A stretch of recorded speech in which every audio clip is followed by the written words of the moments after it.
Let your breath slow now, as if you were standing at the threshold of a tomb older than every empire you have ever named. The lamp before you is a small clay thing, half filled with olive oil, and the flame upon it leans east, toward a wall of stacked sandstone that no longer remembers its builders. You are deep inside a cave above the salt blue water of a sea so heavy with mineral that no fish can live in it, and the floor at your feet is littered with broken jars, with scraps of leather, with the brittle quiet of a room that has waited 2,000 years for someone to enter and listen. There is no city above you. There is only the moonlight on bone-white cliffs, the slow tick of cooling stone, and the sound of your own breath moving in and out, like a tide that has forgotten where the shore once was. In your hands, in this dream, you are holding a scroll that was buried here by men who believed the world was about to end. They called themselves nothing you would recognize. They lived on lentils and water. They washed their hands in desert silence, and they wrote upon this brittle skin that a Messiah would one day come who would heal the broken, free the captive, lift up the bowed, and revive the dead. The fragment is now numbered in the catalogs of cold modern museums as 4Q521. But here, in the lamplight, it has no number. It has only the patience of ink, and the patience of dust, and the patience of a Jewish hope that was already speaking, long before any carpenter walked out of Galilee, of a day when graves themselves would loosen their grip. Let the room around you grow quiet, the way a temple grows quiet when the last lamp is lowered into its bowl. You are about to be shown something that the centuries have politely arranged out of view. Not a single suppressed text, but an entire forgotten texture of belief. For the story you have been told about resurrection is too tidy. It begins, in most modern mouths, with an empty grave in Jerusalem, as if the idea of the dead returning had never crossed the human mind before. And yet, the older you are willing to read, the deeper this strange music grows. The prophet Daniel, writing in the convulsions of an empire long dissolved, speaks of multitudes who sleep in the dust of the earth and who will one day awaken. Some, he says, to brightness, some to a long and sorrowful regret. The line is brief, almost casual, and it is the first clear flicker in the Hebrew Bible of a dust that remembers, a dust that listens, a dust that waits to be called by name. Around this single sentence, like rings around a darkening planet, gather the books that the later canon would mostly turn its face from. There is the first book of Enoch, vast and feverish, attributed to a patriarch who walked with God and was not, because God took him. In its pages, the heavens crack open, and a man is led upward through chambers of fire and chambers of ice, shown the storehouses of the wind and the prison houses of fallen stars. He is told of a coming day when the earth itself and the bitter waters of Sheol will give back the dead they have so long swallowed. The book is enormous, the cosmology dizzying, and behind its strange Enoch lies an even older shadow. Before this Hebrew sage was given his sacred biography, the Babylonian world had already imagined a man called Enmendarana, an antediluvian king who was lifted into the council of the sun god and shown the secrets of divination. The same vocation, the same ascent, the same cosmic clerkship, simply wearing different robes in different centuries. Let the modern hour fall away from your shoulders, the way a mourner sets down a torn garment at the edge of a sacred river. The deeper you look, the more you find that the ground beneath the Christian Gospels was not empty soil. It was already saturated, like the silt of a river delta, by older streams. The Apostle Paul, writing his strange letter to a quarreling Greek city by the sea, calls the risen Christ the first fruits of those who have fallen asleep. The image is agricultural, almost humble. A first sheaf of grain lifted from a field before the whole harvest comes in. The dead are not dead, they are sleeping. And the resurrection, in his mind, is not a private miracle for one body in one garden. It is the opening of a harvest that will, in time, take in every grave that has ever been dug. You begin to understand, in this lamplit cave, that the hush around these texts is not the hush of a single locked door.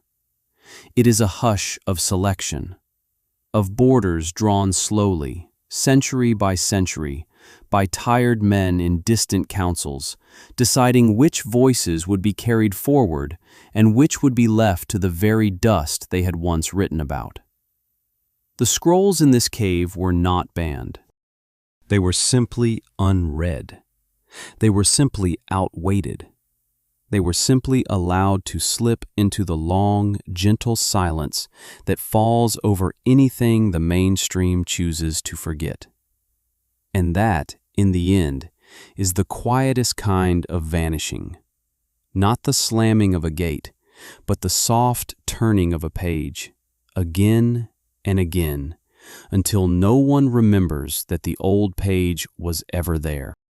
Let the centuries gather around you like dark wool, soft and heavy, and let the names of forgotten teachers settle in your room as dust settles on a shelf.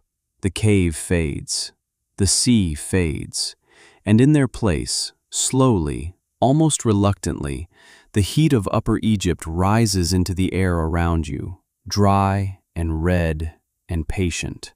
You are standing at the foot of a cliff called Jabal al-Tarif, in a season that has no calendar, and the sandstone above you is honeycombed with tombs cut by people no living person has ever met. Below the cliff, in the pale dust, a tall sealed jar of clay has been buried under a flat stone. It has been buried with the kind of care that suggests sorrow, not haste. Inside it, wrapped in leather, are 13 books. Each book is a leather-bound codex of papyrus pages, and each page is dense with Coptic ink, copied in a hand that knew its own letters were about to be made illegal. The men who hid this jar were Christians. They were not pagans, not heretics in their own minds, not enemies of the Christ they loved. They were simply on the wrong side of a slowly closing door. For the truth of those early centuries is far stranger than the tidy story we are usually told. There was never one Christianity. There were many Christianities, talking softly to one another, and sometimes loudly past one another, in cities ringed by oil lamps and the pale wood of trading harbors. They argued about the body, about the cross, about the soul, and most of all about what it meant to rise from the dead. Among the books in this buried jar, there is one called The Treatise on the Resurrection, in which a teacher of the 2nd century explains, with the patience of a man speaking to a frightened student, that resurrection is not a future event hiding behind some far horizon. It is a present transformation. It is something already happening, deep inside the soul of the one who has truly understood. There is, alongside it, the Gospel of Philip, in which baptism itself is described as a kind of resurrection, water and oil and breath fused into a single sacramental door. These were not pagan texts. They were Christian voices that lost the long, slow argument over what their own faith would be allowed to say.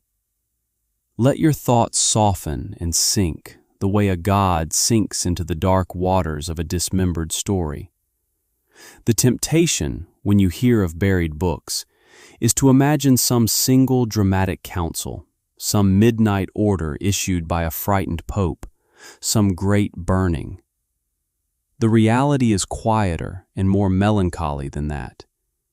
The borders of orthodoxy were drawn the way coastlines are drawn, by centuries of small tides.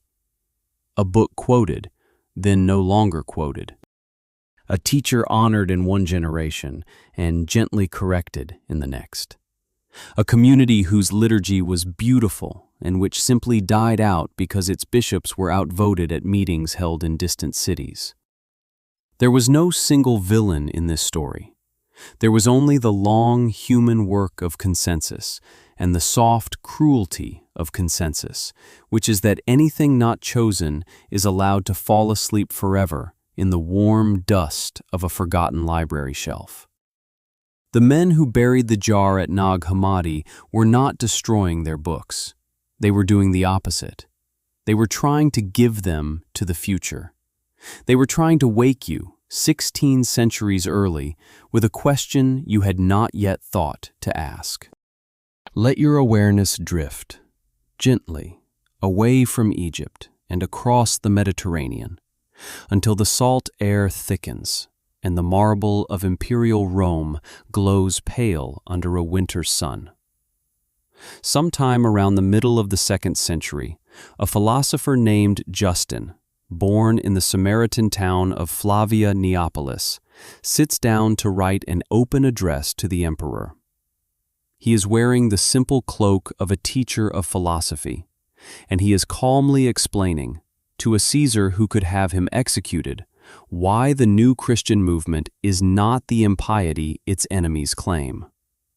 And in the middle of his careful argument, Justin does something that should have been buried, but never quite was. He admits the parallels. He looks straight at the pagan stories of divine sons who died and ascended into the sky, and he names them. He names Bacchus, son of Jupiter, torn apart and risen. He names the others. And then, instead of denying that the resemblance exists, he offers the only theological move available to a man who refuses to lie. He says the demons did it on purpose. The demons, he writes, foreknew the coming of the Christ, and so they planted these stories in advance among the nations, in order to confuse the world when the true story finally arrived. Read it once, and you will hear apology. Read it twice, and you will hear something far more haunting. You will hear a man under enormous philosophical pressure, conceding that the resemblance is real. The resemblance was not a secret guarded behind iron doors. It was an open wound the 2nd century church already knew it had to dress. And so the deep truth of this part of the story is not that some pagan original of Jesus was hidden inside a vault and lost. The deep truth is gentler and stranger. The truth is that the borders of the holy were always more porous than the later catechisms admit. The truth is that early Christians knew openly, knew in writing, that older worlds had told stories of dying sons of gods. The truth is that they argued about it, debated it, worried about it, and then, slowly, century by century, learned to stop talking about it. And that is the kind of suppression that leaves no smoke and no scar. It leaves only a thinning of the conversation, a polite editing of the past, a shelf of books in a buried jar, waiting under a flat stone, until a peasant's hoe in 1945 accidentally shattered the silence and let the long, quiet voices speak again into the modern dusk. Let yourself fall, slowly, slowly, into the slow, dark current of the Nile, where a god lies sleeping under the silt of every annual flood. The dreamlight of Upper Egypt, the dust of imperial Rome, all of it dissolves now into the warm hush of a river so old that human languages are only its newest sound. You are walking in this drift along the western bank at Abydos, in a season the Egyptians called the going forth of Osiris. The sky above you is heavy with stars unfamiliar to modern eyes. The sand under your feet is fine and pale and warm even in the night. Ahead of you, by the light of slow processional torches, a long line of priests in white linen is carrying a small wooden image down toward the desert, while the Nile, just visible over the date palms, gleams as if a quiet metal had been spilled upon the earth. This is the festival of a god who was murdered by his own brother, hacked into pieces, scattered along the river, and gathered again, fragment by fragment, by a wife who would not consent to forget him. His name in the old tongue is more breath than sound: Osiris. And to be initiated into his rites was not, as later imitators sometimes pretended, a guarantee of a glorious return to ordinary life. The careful reference works will tell you so. Identification with Osiris did not imply resurrection in the simple sense. It promised something stranger. It promised that your body, after death, would not vanish from the cosmic order. It promised that you would become a king of the silent country beneath the world, a presiding intelligence in the long, humid kingdom of the dead. The mood of Osiris is not the bright dawn of a Sunday morning. It is the wet, fertile darkness of a tomb in which something green has begun to grow. In certain Egyptian shrines, they would prepare what scholars now call an Osiris bed, a shallow wooden frame in the shape of the god, packed with river silt and planted with grain. Then they would water it and wait. And out of the dark mold of his outline, soft, pale sprouts would rise. The image is, perhaps, the purest visual sentence ever made about death and life. A god lying down in the soil, a green shoot rising from his belly, a priest watching in silence as the sleeping body becomes a garden. Let your breath grow heavier now, the way the air grows heavier in a chamber sealed against the desert wind, where the smell of myrrh and bitumen has had 1,000 years to ripen. The procession at Abydos winds on. Mourners have torn their garments. Women carry small jars of dark oil. Somewhere a sistrum rattles, soft and metallic, like the sound of a far smaller body shivering in a cold room. The priests will reenact in solemn mime the murder, the search, the ritual reassembly of the broken god. And when at last the great feast has ended, they will leave behind, in the still air of the temple, a charged silence that the worshippers carry home in their lungs. Osiris is not a god of triumphant return. Osiris is a god of bearable continuation. He is what you become when you have lost the noisy world and found a deeper one. A kingship of the dust, a quiet office among the planted dead.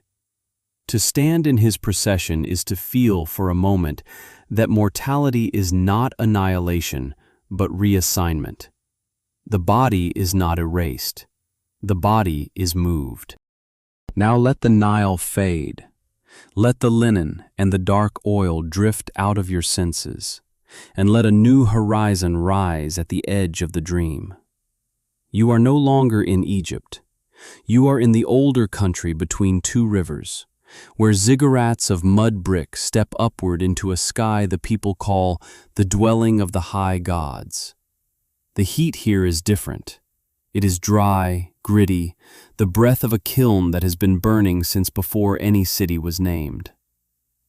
You are standing at the north gate of a temple, and the gate is hot to the touch. And seated in its shadow are women, their heads covered, their bodies rocking very slowly back and forth. They are not weeping for a husband. They are not weeping for a child. They are weeping for a god. His name in this country is Dumuzi. His name in the country a little to the west is Tammuz.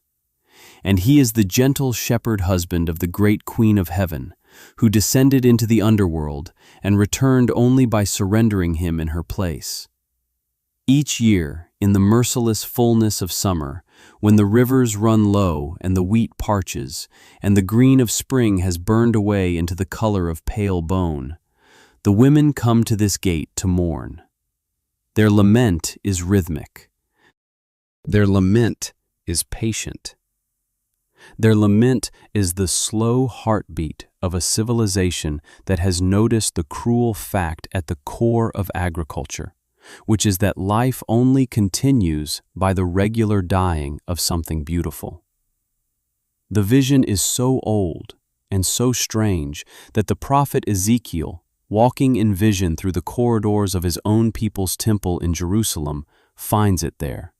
He sees the women of Israel themselves, seated at the north gate of the house of Yahweh, weeping for Tammuz. The horror in his account is not loud, it is calm. It is the horror of recognition. The lament of the older world has crossed over and made itself at home in the very inner courts of the people of the covenant. The river that floods, the river that retreats, the river that buries its God in soft black mud, all of it has somehow flowed into the heart of the desert religion that was supposed to stand apart from it. And from this gentle, undeniable fact, the long question of this story begins to grow inside you, not as alarm, but as a slow, dignified sadness. Were these older mournings ever truly foreign to the faith that would one day proclaim a risen Christ? Or were they always already inside the room, sitting quietly by the gate, waiting for someone to notice that they had never really left? Let your weight settle now into the soft cedar dark of the Lebanon coast, where a river runs red each spring with the memory of a beautiful boy. The mud-brick world of Mesopotamia softens, fades. The white linen of Abydos drifts out of your senses, and in their place rises the wet green smell of pine resin on a mountain that drops in slow tiered cliffs down to a small ancient port called Byblos. The sea below is the dark indigo of polished stone. The houses behind you are stacked white in the moonlight, and from the high cedar slopes above, descending in a long, quiet rush through gorges no living person has ever fully mapped, comes a river the Greeks themselves named after the dying god they had inherited from this place, the river of Adonis. Each year, when the late winter rains loosen the rust-red iron in the soil of the upper mountains, this river runs the color of blood. The water arrives in the bay carrying that long ribbon of red, and the women of the coastal towns come down to the shore to mourn. His name is not originally Greek. It comes from a Semitic word meaning simply Lord, and he is a borrowed thing. A Levantine prince adopted by Aphrodite and adopted again by the larger Mediterranean imagination. The myth itself is a small, sharp tragedy. A boy of impossible beauty, a goddess who loves him, a boar in the woods sent by a jealous god who tears the boy open at the thigh, and then his slow, fragrant death, with red anemones blooming wherever his blood falls upon the earth. In the sanctuaries at Byblos, his image is carried out on a small bier, lamented for days, and then ritually returned to the goddess in a festival of recovered joy. The boy who was wounded, the boy who was mourned, the boy whose blood the river still wears each spring. Lucian of Samosata, that wry, skeptical traveler of the 2nd century, comes to this very coast and reports the whole strange double texture of late ancient religion. He tells you what the worshippers say. The river is reddened by the blood of the god, killed once again upon the mountain. And then, with a lifted eyebrow you can almost feel through the centuries, he tells you what the locals also know. That up in the high passes, there is a place where the storms tear loose great quantities of red earth, and that the rust of that earth, washed downstream, is the true and natural cause of the color. Both stories live in the same town. Both are believed. The cult is sincere, the skeptical explanation is sincere, and neither one fully cancels the other. Let your eyes grow soft now, soft as the pale pink dust that hangs in the air over a Greek mountain at dusk. The sea sound of Byblos folds away, and in its place a different country opens, a country of olive groves and limestone hills and small whitewashed shrines where the worship of an even stranger god is about to be performed. His name has more than one mask. In the Orphic tradition, in the secret rites that the philosophers half knew and the poets half hid, he is called Zagreus, and the story of his death is among the most disturbing of any in the corpus of Greek myth. He is a child. He is the son of Zeus by Persephone, queen of the underworld. He has been hidden away in a high cave, away from the elder powers of the cosmos who hate him. And in the cave the Titans come to him with toys. They bring him a knucklebone, a spinning top, a bull roarer, a beautiful mirror. And while the divine child stares into the mirror, lost in the bright illusion of his own face, they fall upon him. What follows is sparagmos, the holy tearing, a divine dismemberment in which the child is rent apart and his pieces are boiled in a great vessel and devoured. The horror is so total that even Zeus himself intervenes too late. He blasts the Titans with lightning. From their charred remains, the later mystics will say, the human race itself is born, half divine and half murderous. But one piece of the child is rescued. His heart, still beating somehow inside the violence, is saved. And from that saved heart, Dionysus is reborn, the god of wine, the god of the loosed mind, the god who teaches that life only releases its true sweetness once it has been broken open. The toy that distracted, the mirror that trapped, the heart that survived. Now lift your gaze gently from torch and grove and red river, and let the centuries flow forward over the dream. You are now in a Victorian library in Cambridge, where a careful man named James Fraser is writing a book that will become a kind of secular Bible for the comparative study of religion. He calls it the Golden Bough. He sees, with a poet's eye, that all of these figures, Osiris and Tammuz and Adonis and Dionysus, seem to share a strange family resemblance. Dying gods, mourning rites, recovered life, renewed seasons. He gathers them together, hundreds of them, into one great pattern, and he proposes that the human mind has in many places and in many tongues been telling one underlying story. The framework is intoxicating. It is also, the careful modern scholars tell us, too smooth. The category of dying and rising gods, in the words of one influential later thinker, became largely a misnomer, a Victorian construction stretched too tightly over too many local cults.